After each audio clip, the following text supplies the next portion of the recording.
خرم خان ہے جی راول پنڈی سے، وہ کہتے ہیں تحریک انصاف کے اہم لیڈر شاہ محمود قریشی کو لگ بھگ 1 ماہ بعد رہا کیا گیا۔ رہائی کے بعد شاہ محمود قریشی کا کہنا تھا کہ انصاف کا علم میرے ہاتھ میں ہے، شاہ صاحب کی ثابت قدمی پہ آپ کچھ کہیں گے؟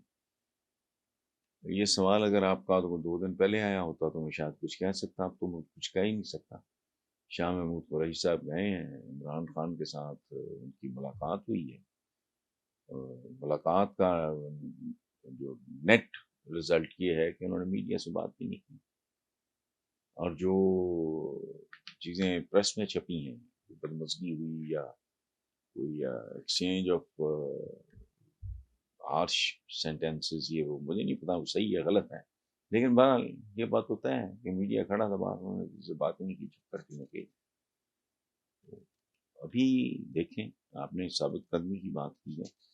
تو ابھی عشق امتحان اور بھی ہیں، ثابت قدمی کا تو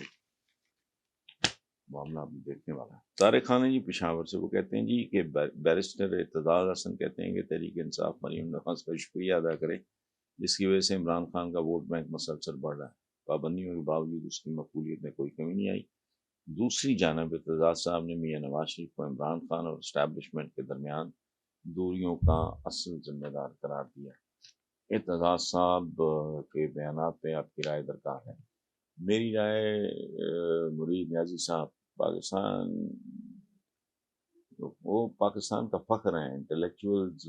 اتنے خوبصورت شاعر، اتنے بڑے آدمی ملکوں کا فخر ہوتے ہیں، جنہیں ہم فخر شخر کہتے ہیں نا، وہ فخر نہیں ہوتے، وہ صرف فخر ہوتے ہیں۔ مرید نیازی صاحب جیسا بندہ اردو ادب میں نہ پہلے کوئی تھا ہوا ہے نہ بعد میں ہوگا، شاعری میں ان جیسا کوئی نہیں، اور پروز میں سعادت حسن منٹو جیسا کوئی نہیں۔ تو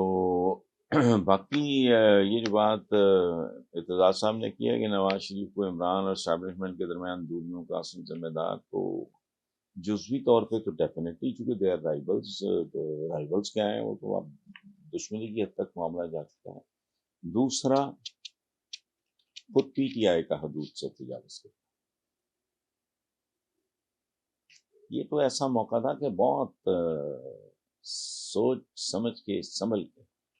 ایک ایک قدم اٹھانے کی ضرورت تھی، تو یہ وٹ ایور ہیز ہیپنڈ، ظاہر ہے اٹ از ناٹ ایکسیپٹیبل۔ اس میں عمران کا اپنا ذاتی رول کتنا ہے، کم ہے، زیادہ ہے، وہ تو میں نہیں جانتا، لیکن جو کچھ ہوا وہ یعنی میں اپنی بات نہیں کر رہا، مجھے کسی نے دکھایا، میرے پاس سیل فون نہیں ہے، نہ میں دیکھتا ہوں نہ میں رکھتا ہوں، مجھے کسی نے دکھایا گروور کو اس طرح کا نام ہے، ریٹائرڈ میجر ہے، ینگ آدمی ہے انڈین آرمی کے، اور سوشل میڈیا پہ کافی مجھے بعد میں انہوں نے بتایا کہ یہ ان کی اچھی ساتھ ہے۔ میں نے خود سنا ان سے، انہوں نے کہا کہ پاکستان کی فوج صرف فوج نہیں ہے، یہ گلو ہے، گلو۔ پھر انہوں نے ترجمہ کیا اس کا کہ ہر ایک کو سمجھ آ جائے، یعنی یہ گوند ہے، گوند جس نے ملک کو جوڑ کے رکھا ہوا ہے۔ سو ان حالات میں جو بھی ہے صورتحال